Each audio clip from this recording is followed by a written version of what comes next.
there we go. So that's the quick release pin on a Dodger.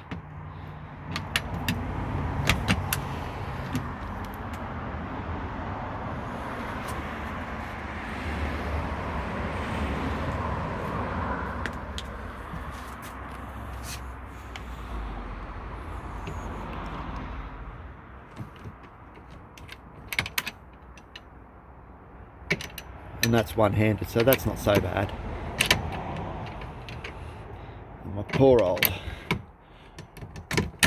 hands are copping a bit of a flogging lately. He took the top of that finger off the other day, which is quite pleasant.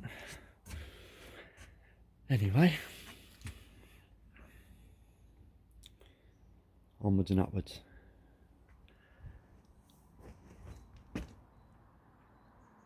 Going nowhere fast, COVID-19.